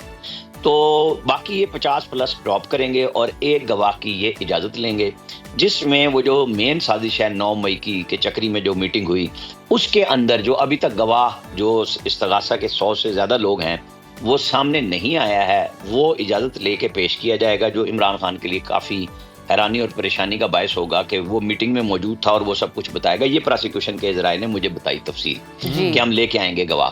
तो ये परेशानी बहरहाल है, क्योंकि 26 वकील तो सिर्फ अकेले इमरान खान के लिए हैं और 118 जो मुल्जिमान हैं जिनको मुल्जिमान नामजद किया इस्तगासा ने, उन सबके अलग अलग वकील हैं और इन्होंने आपस में तय किया प्रोसिक्यूशन ने और मुल्जिमान ने कि जी आप पहले गवाह भुगता लें, हम बाद में इकट्ठी जिरा करें।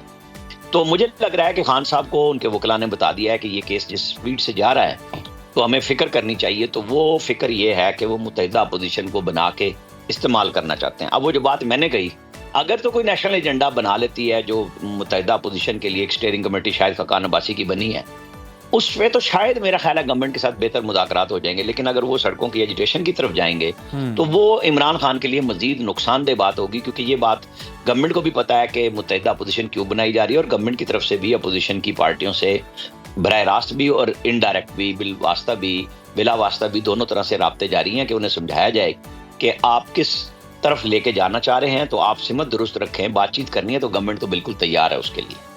बिल्कुल ठीक। आमिर साहब, हमें अब हुकूमत के हवाले से इस पर कमेंट कीजिएगा। सियासी इंतशार के बावजूद हुकूमत की जानिब से दावा किया जा रहा है कि मईशत मुस्तहकम होगी और तरक्की के लिए कोशिशें जारी हैं। जब तक माशी इस्तेहकाम के असरात आवाम तक नहीं पहुँचे, आवाम इस माशी बेहतरी को यकीन में कैसे लाए, कैसे इस बात पे, स्टेटमेंट पे यकीन करे? देखें, बिल्कुल दुरुस्त बात है कि मुझे आपको जब तक सब चीज़ें जो महंगी हुई सस्ती नहीं मिलेंगी हम कैसे मानेंगे। हमारे ऊपर जो तनख्वाहदार तबके पे टैक्स बढ़ाए गए इस सिचुएशन की बुनियाद पे वो वापस नहीं करते, हम कैसे मान लेंगे कि जी आपने मामलात को ठीक किया। हाँ, बज़ाहिर सब कुछ ठीक हुआ है, डॉलर रुक चुका हुआ है, आपकी करेंसी का इस्तेकाम है, स्टॉक मार्केट बेहतरीन जा रही है, लेकिन अभी तक आपकी एक्सपोर्ट यानी ग्रोथ की तरफ आप नहीं जा रहे। जब ग्रोथ की तरफ जाते हैं तो पैसे खर्च होने हैं और फिर जो आपके पास डॉलर रखा हुआ है वो कम होगा। उसके लिए क्या प्लानिंग है, ये सवाल है। लेकिन साथ साथ ये भी एक है कि 23 और 24 के 2 साल में हमने ओवर $2 बिलियन स्पेंडिंग की है वर्ल्ड बैंक के साथ मिलके। तो वर्ल्ड बैंक के जो 9 एग्जीक्यूटिव डायरेक्टर, जिनमें एक हमारे अपने डॉक्टर तौकीर शाह हैं, जिन्होंने अब नेक्स्ट वीक में फेडरल कैबिनेट में भी आ जाना है क्योंकि वहाँ से वो फ्री हो जाएंगे, वो लेके आए हुए हैं 20 साल के बाद एग्जीक्यूटिव डायरेक्टर्स को वर्ल्ड बैंक के। IFC के हेड पहले आ चुके हुए बातचीत कर गए कि वो दोनों तरफ से $2 मिलियन सालाना के पाकिस्तान के अंदर इतनी कैपेसिटी है कि इतने पैसे खर्च हो सकें।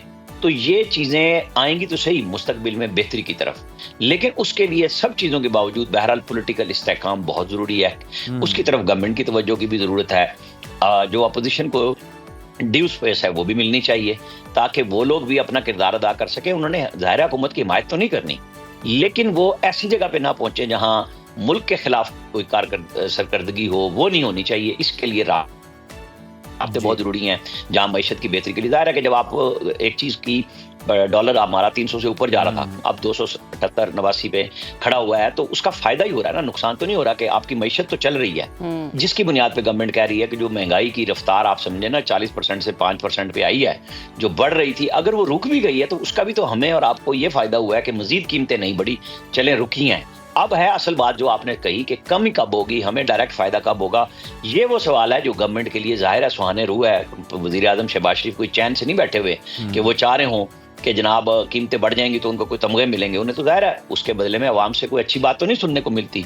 इस्तेकाम का असल मानी ये होगा कि आपकी आमदनी बढ़े, आपके अखराजात कम हो, रोजगार मिले, ये गवर्नमेंट की तवज्जो की जरूरत है। इस पे अब काम मजीद हो रहा है और मेरे ख्याल में मजीद तेजी से होना चाहिए। बिल्कुल, इस पहलू पर जो है वो काम करने की ज़रूरत है गवर्नमेंट को। बहुत शुक्रिया आमिर इलियास राणा साहब आपके कीमती वक्त का, और बड़ी अहम बात आमिर इलियास राणा साहब बता गए आज हमें अपने इस प्रोग्राम के अंदर के जनाब होने क्या वाला है, होने वाला मंजरनामा ये बन रहा है जनाब के GHQ हमला केस का फैसला आने वाला है, और ये आएगा छोटी ईद से बड़ी ईद के दरमियान, इसलिए तहरीक इंसाफ सड़कों पर आ रही है।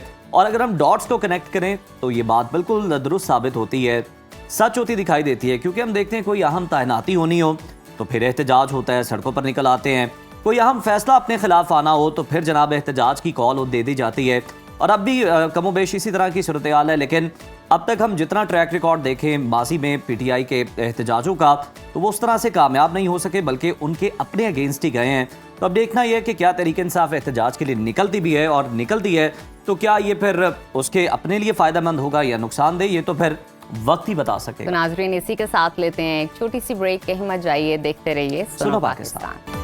Welcome back to Suno Pakistan. नाजरीन, दुनिया में शायद ही कोई शख्स हो जो ख्वाब नहीं देखता, मगर कुछ ख्वाब ज़मीन पर चलकर पूरे नहीं होते, उन्हें पूरा करने के लिए फ़िज़ाओं में उड़ना पड़ता है। हमारी आज की अगली मेहमान भी एक ऐसी ही शख्सियत है जिन्होंने अपने ख्वाबों को पूरा करने के लिए आसमानों का रुख किया और उड़ान भरी। जी हाँ जनाब, वैसे तो वो एक प्रोफेशनल लॉयर हैं, मगर साथ ही कराची की पहली पैराग्लाइड खातून होने का एहसास भी वो अपने नाम कर चुकी हैं। तो हम बात कर रहे हैं सना अमीन की, जिन्होंने ये साबित कर दिया कि अगर ख्वाब देखने का हौसला आपके अंदर मौजूद है, अपनी सलाहियतों पर उसके साथ आपको यकीन भी है, तो फिर कोई भी रुकावट हो, कोई भी बैरियर हो, ये आपका रास्ता नहीं रोक सकती। तो Sana, good morning and welcome to Suno Pakistan. कैसी हैं आप? और हमें ये बता दें कि जो वकालत है ये तो एक संजीदा और जिम्मेदारी वाला काम है, बिल्कुल, और दूसरी जानिब भी आपका प्रोफेशन है। ये अचानक आपको पैराग्लाइडिंग का शौक कैसे पैदा हो गया, ये भी बताइए हमें ज़रा। अस्सलाम वालेकुम, good morning to you, thank you for having me on the show. ये शौक कि मैंने जैसे पहले भी कई जगह बताया कि ये मैंने कभी सोचा नहीं था कि मैं ऐसे फ्लाइंग में एंटर करूंगी।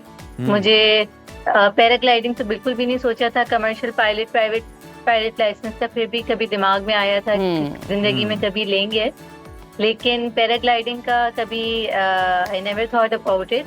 लेकिन इत्तेफाक था कि एक दिन मैंने एक एडवर्टाइजमेंट देखा और मैंने बैठे बैठे उसी वक्त साइन अप करके उसकी ट्रेनिंग को ज्वाइन कर लिया। और जब मैंने उसको ज्वाइन किया उसके बाद फिर one thing led to another and rest is history. बिल्कुल ठीक। हमें ये भी बताइएगा कि ये खेल सीखने के लिए किन स्किल्स की ज़रूरत होती है, और अगर कोई भी आम शख्स इसे सीखना चाहे तो किस तरह की स्किल्स वो सीखे, किस तरह ये प्रोसेस स्टार्ट होता है? अच्छा, अगर आप पाकिस्तान में अगर आप पैराग्लाइडिंग सीखने का शौक रखते हैं तो पाकिस्तान के ऑलमोस्ट हर सूबे के अंदर कोई ना कोई पैराग्लाइडिंग क्लब है जो ऑपरेट कर रहा है। बेशक आप कराची से हो, आप हुंजा से हो, आप गिलगित बल्तिस्तान से हो, चित्राल से हो, इस्लामाबाद, लाहौर, जहाँ से भी आप हो, हर रीजन में कोई ना कोई है। तो आप उनमें से किसी को भी ज्वाइन कर सकते हैं। और उसके बाद इनिशियल ट्रेनिंग के लिए वो आप क्लब का जो इक्विपमेंट होता है वो आप उसको वो आपको अपने इक्विपमेंट पर सिखाते हैं।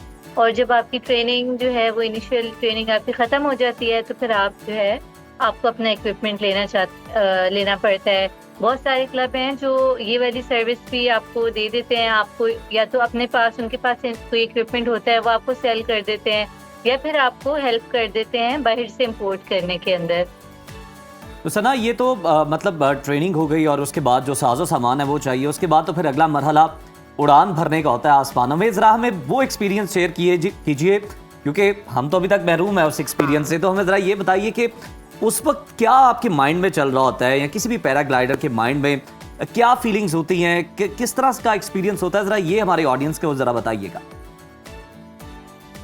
आई एम श्योर ये पर्सन टू पर्सन वेरी करता है, लेकिन मेरे लिए ये एक बहुत स्पिरिचुअल एक्सपीरियंस है। जब आप टेक ऑफ करते हैं और आप एयर के अंदर होते हैं, तो सिर्फ फिर आप होते हैं और आपको पता होता है कि आपके साथ सिर्फ नेचर है और you are at the mercy of God. And I think in the air I have felt most closest to God, and it's been a very spiritual experience for me.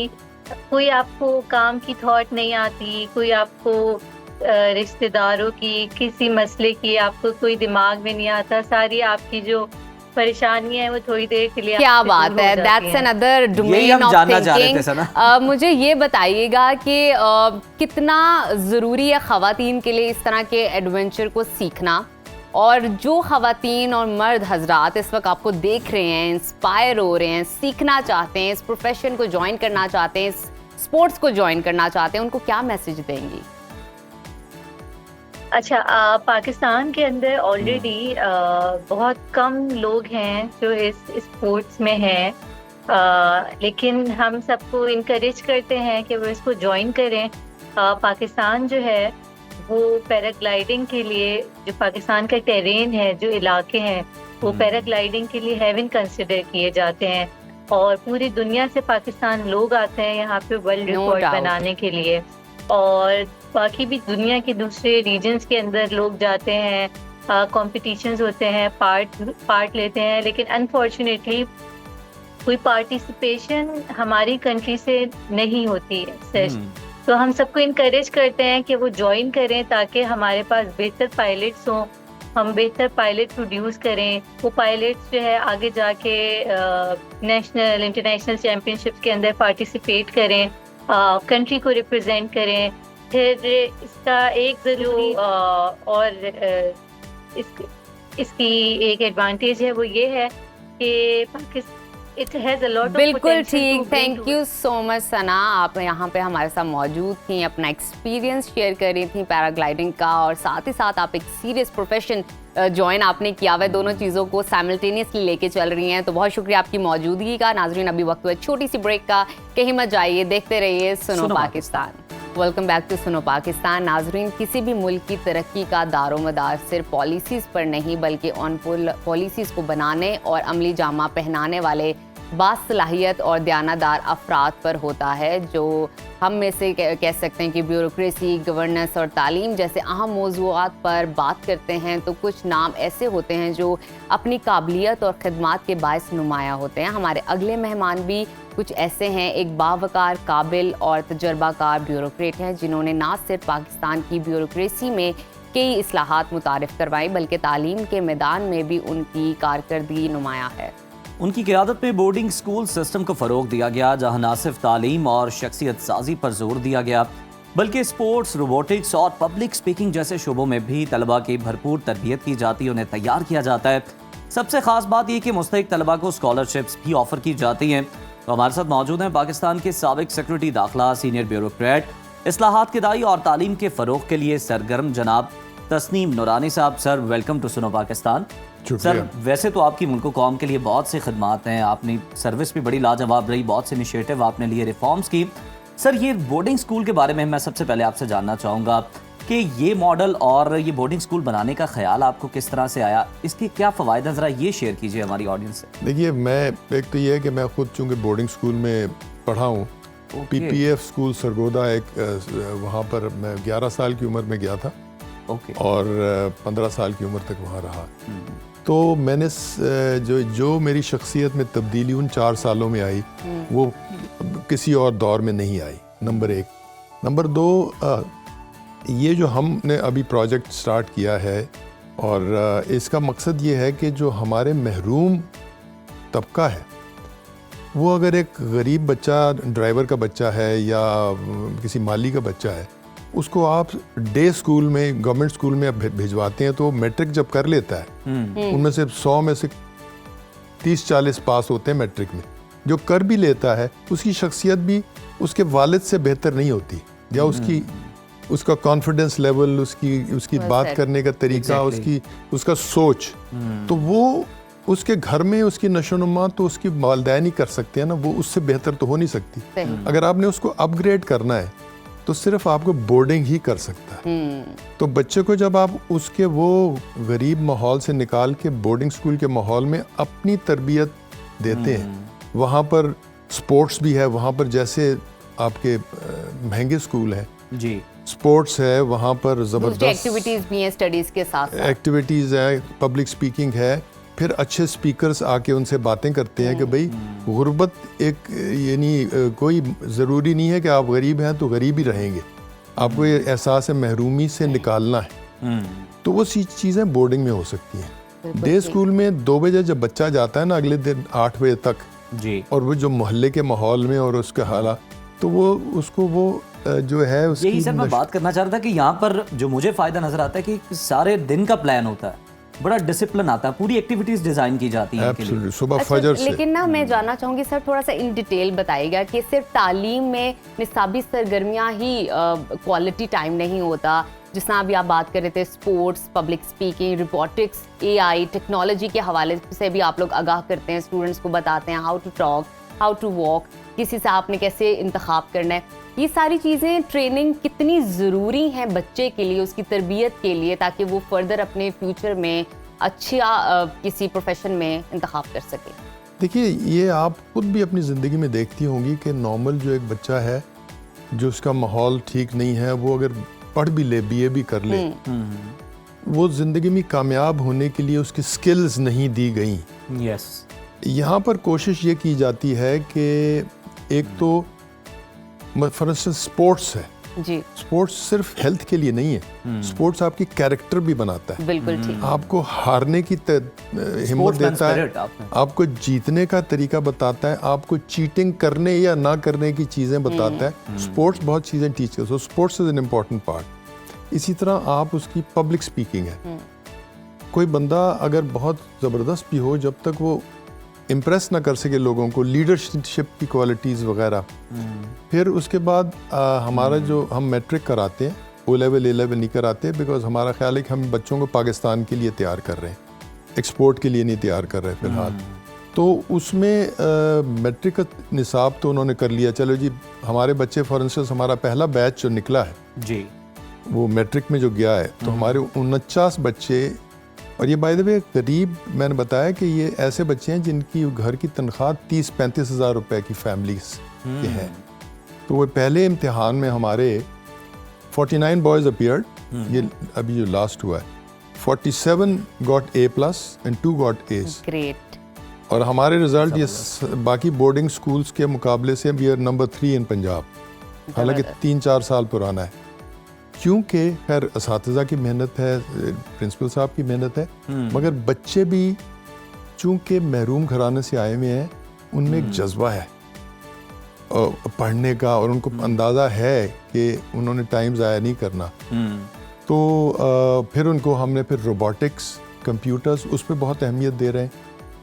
Classes में हम उनको पढ़ाने के लिए LCDs लगाई हुई हैं हर classroom में, टीचर के पास लैपटॉप है, तो वो खान एकेडमी और सबक एकेडमी, उनके बेस्ट लेक्चर्स जो हैं वो TV पे दिखाते हैं लेसन के साथ। तो सिर्फ टीचर की काबिलियत ही नहीं है, मगर जो उसके जो हैं वो यानी जो लेक्चर्स हैं बेस्ट इन द वर्ल्ड, वो उनसे बच्चे सीखते हैं। सर ब्यूरोक्रेसी पर भी आपसे बात करेंगे, लेकिन उससे पहले ज़रा ये बता दीजिएगा शॉर्टली कि ये सारी खुसूसियात तो आपने बताई, मतलब जो पेरेंट्स देख रहे हैं, जो अपने बच्चों को एडमिशन दिलवाना चाहते हैं आपके बोर्डिंग स्कूल में, क्या क्राइटेरिया, क्या तरीकाकार है, ज़रा मुख्तसरन ये बता। देखिए, हमारा वेबसाइट है, वेबसाइट पे ऑनलाइन अप्लाई करते हैं बच्चे। ठीक है। अभी 23 तारीख को हमारी टीमें जा रही हैं क्वेटा, पेशावर, हैदराबाद और फैसलाबाद, और रहीमिया, और एक में खैर डेरा गाजी खान, ये हमारे सेंटर्स हैं।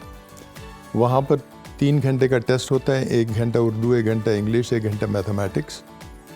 पेपर्स इस्लामाबाद फैसलाबाद आते हैं, वहाँ मार्क होते हैं, जो बच्चे क्वालिफाई करते हैं उनको फिर इंटरव्यू के लिए बुलाया जाता है। तो हमारे फॉर इंस्टेंस अगर हमने 60 बच्चे 70 बच्चे लेने हो एक साल में, तो हमारे पास कोई 1100-1200 दरखास्तें आती हैं।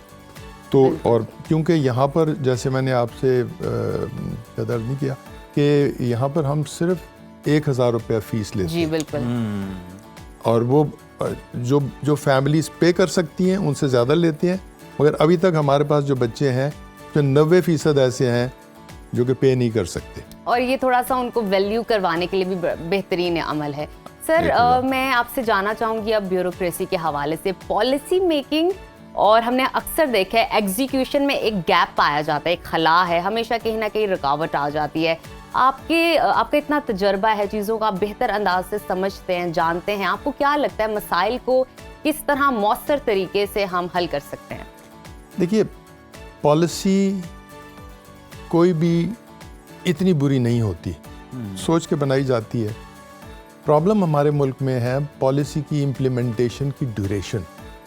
हमारे यहाँ हुकूमतें जल्दी बदलती हैं, अफसर बदल जाते हैं, तो विद द रिजल्ट कोई भी पॉलिसी जो है हमारी वो साल 2 साल 3 साल से ज़्यादा चलती नहीं, तसलसल नहीं है उनमें, तसलसल नहीं है। ठीक है ना? तो ये है कि अगर आप एक कछुआ जो है ना, वो भी अगर चलता रहे ना एक ही समत में तो पहुंच जाता है। बिल्कुल ठीक। हमारे यहाँ ये होता है कि हर हुकूमत आती है, हर हाकिम आता है, वो कहता है मैंने बस 2 साल में ये काम करना है या 1 साल में काम करना है। वो एक नई पॉलिसी लाता है और वो पुरानी पॉलिसीज़ को सब यानी जो जिस पे इतना पैसा ज़ाया होता है, जिसमें टाइम ज़ाया होता है। सो मेरा तजर्बा ये है कि it is not the quality of the policy, it is the implementation sustainability. Duration जो है हमारी पॉलिसीज़ की जी, वो इतनी है कि हम उसी जगह खड़े हैं, और या we keep going in circles. कि आप आए, अपना आप किया बड़ा, फिर उसके बाद पता लगा रिवर्स हो गया तो वापस हो गया, यू नो।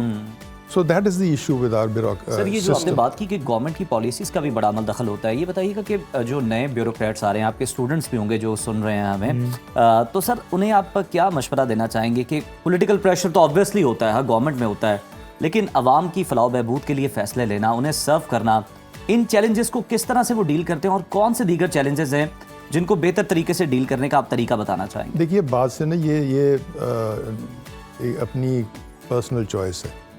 आप इज्जत कमाना चाहते हैं या आप दौलत कमाना चाहते हैं, ठीक है ना? अगर आप टाइप ये हैं कि दौलत कमाना चाहते हैं तो फिर उस पर कोई एडवाइस नहीं दी जा सकती। मगर पॉइंट ये है कि पब्लिक सर्विस आपने ज्वाइन की है, तनख्वाह यहाँ कम है प्राइवेट सेक्टर से, आपने इसी मकसद के लिए ज्वाइन किया है ना कि भाई सस्टेनेबिलिटी है, इज्जत है मेरी जी।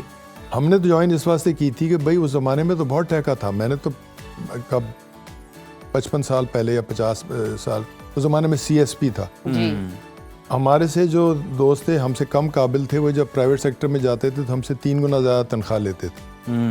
हमने इस वजह से ज्वाइन की कि भाई एक इज़्ज़त है और हम यहाँ पर नाम कमा सकते हैं। सो देयरफॉर पब्लिक सर्वेंट जो है उसको पॉलिटिकल प्रेशर डिप्लोमेटिकली डिसिपेट करना चाहिए और उसको यानी अपनी ज़मीर की आवाज़ को सुनना चाहिए, और अगर उससे थोड़ा बहुत नुकसान उसको होता है उसको बर्दाश्त करना चाहिए। बिल्कुल ठीक। ज़रूरी नहीं है कि सिर्फ इसी वजह से आप हर एक चीज़ को जस्टिफाई कर लें, जी मैं क्या करूं, मेरी तो पोस्टिंग नहीं मिली या मुझे ये हो रहा है, क्योंकि सिस्टम को काबिल लोगों की ज़रूरत होती है। अगर आपने एक हाकिम ने आपको पसंद नहीं किया और आप काबिल हैं तो दूसरा हाकिम आपको खामखा चुनेगा। Well said, well said. वो अगर उसका 3 साल के टेन्योर है, वो आपको पसंद नहीं करता, तो आप अगर काबिल हैं तो अगला बंदा आएगा, 3 साल का टेन्योर उसका आपको मिलेगा। तो इस वजह से अपनी थोड़ी सी हिम्मत करें, इतना जल्दी घबराएं ना, इतना जल्दी ना भागें कि वो फला बंदा जो है वो बड़ा कामयाब है, उसने वो फला पार्टी के साथ नथी हो गया तो उसने पोस्टिंग्स ले ली हैं, ठीक है ना, क्योंकि आपकी इज्जत नहीं होगी सोसाइटी में। मतलब एक दिल से इज्जत नहीं करेंगे लोग। दिल से इज्जत उसी सिविल सर्वेंट की ही करेंगे, आपके बच्चों की भी जो है इज्जत जो ट्रांसफ़र होगी आपके नाम की वजह से, वो होगी अगर आप थोड़ा सा कोई उसूली काम भी करेंगे, उसूली सिर्फ अब जस्टिफाई बेहतरीन जो है ना डिस्कशन कर रहे हो। जो आपने ज़मीर की बात की है ना, मेरा ख्याल लुब्बे लुबाब ये है, बहुत सी बातें, बहुत से कीमती मशवरे आप और भी दे सकते हैं, लेकिन मेरा ख्याल है जो यही आपने दे दिए इसी पर अमल कर लें तो सारे मसले जो है ना, तमाम मसलों की जड़ जो है ना वो हल हो जाएगा जनाब मसला। तो बहुत शुक्रिया तस्नीम नूरानी साहब आपके कीमती वक्त का, और बड़ा अच्छा इनिशिएटिव है बोर्डिंग स्कूल का और बहुत सारे उसके फ़वाइद भी हैं। आपने खुद बताया कि आपकी शख्सियत साजी में बोर्डिंग स्कूल का बड़ा किरदार है, तो हम उम्मीद करते हैं कि इसमें मज़ीद एक्सपेंशन होगी इस प्रोजेक्ट में, और जो दीगर लोग हैं वो भी देखा देखी इस तरह के जो इनिशिएटिव्स हैं वो लेंगे ताकि जो तलबा हैं उनका फायदा बेहतरी हो सके। तो नाजरीन ये था हमारा आज का प्रोग्राम, और उसका दी नूरानी फाउंडेशन जो है हमारे इदारे का नाम है। सपोर्ट करें ताकि हम इस किस्म के और स्कूल बना सकें। डेफिनेटली सपोर्ट करें ताकि मजीद इसमें बेहतरी हो सके। तो आज अभी वक्त हुआ हमारी इजाज़त का। देखते रहिए सुनो पाकिस्तान, कल दोबारा मुलाकात होगी। अल्लाह हाफ़िज़।